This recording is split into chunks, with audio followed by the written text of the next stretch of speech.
Pre nego što posadite paradajz, proverite i budite sigurni da sadite kako treba. Postoje dva načina da se paradajz posadi ispravno i to ćemo pokazati u ovom videu. Iskusni uzgajivači paradajza kažu da 2/3 biljke paradajza treba biti ukopano u zemlju, a samo 1/3 biljke da viri iznad zemlje.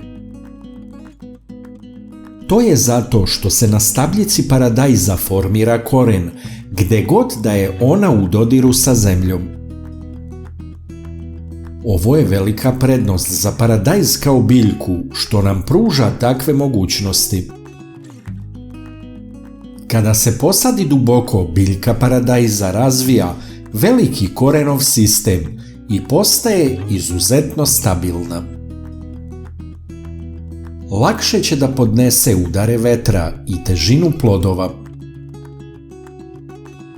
Osim toga, veliki koren omogućava da biljka iz zemlje crpi više hranjivih sastojaka i vode. To će joj omogućiti da bude snažna i da dobro plodonosi.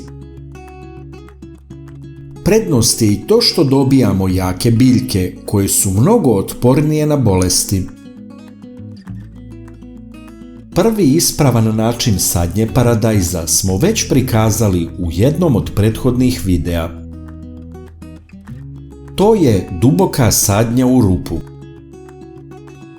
Izmeri se i iskopa rupa koja odgovara visini od 2/3 stabljike paradajza. Biljka se postavlja vertikalno i zagrće se. Međutim, dešava se da je zemlja na toj dubini dosta zbijena, a treba biti rastresita. Teško je i iskopati rupe dovoljno duboke za 2/3 biljke paradajza kod zbijenog tla. Ako je i kod vas takav slučaj, onda se za sadnju paradajza ne primenjuje metod rupe, nego metod rova. To je drugi ispravan način sadnje paradajza. Iskopa se rov koji je nešto plići, ali se u njega biljke paradajza ne postavljaju vertikalno, nego vodoravno ili ukoso. Položite biljku paradajza na stranu pod odgovarajućim uglom. To ništa ne smeta jer opet zagrćemo 2/3 stabljike paradajza, a 1/3 ostaje iznad zemlje. Ako je nadzemni deo biljke ostao nakrivo, ništa se ne brinite jer će on vremenom da se ispravi. Na ovaj način opet postižemo da je veliki deo stabljike u dodiru sa zemljom i da će koren biljke biti veliki, što nam je osnovni cilj.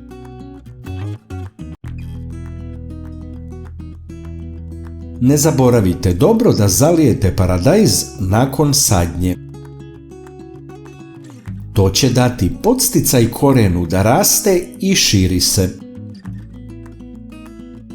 Za nekoliko dana biljka će da se ukoreni. Možete odmah postaviti oslonac u vidu pritki. Sadite li vi paradajz i kakva su vaša iskustva? Iz koje zemlje nas gledate? Paradajz je moguće uzgajati i u saksijama. Ako sadite paradajz u saksije na terasi, isto tako budite sigurni da ga treba posaditi dovoljno duboko, da bi biljka formirala što veći koren. Razlozi su isti kao što smo već naveli. Zemlja u saksijama je sasvim rastresita, pa neće biti problema oko duboke sadnje.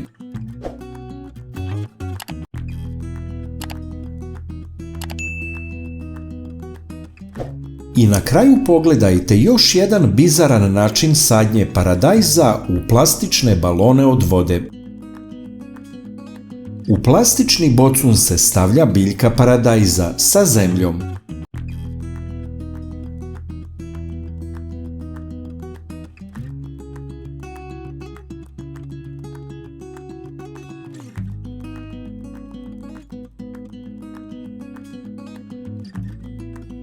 Zatim se ove posude postavljaju na stubove da vise.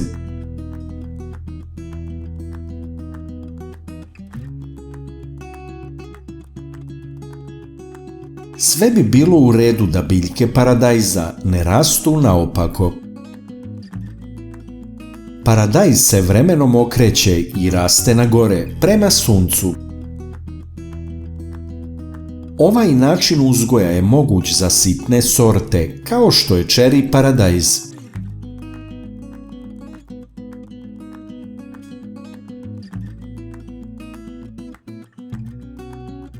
Najlakši način da podržite naš rad je da lajkujete video.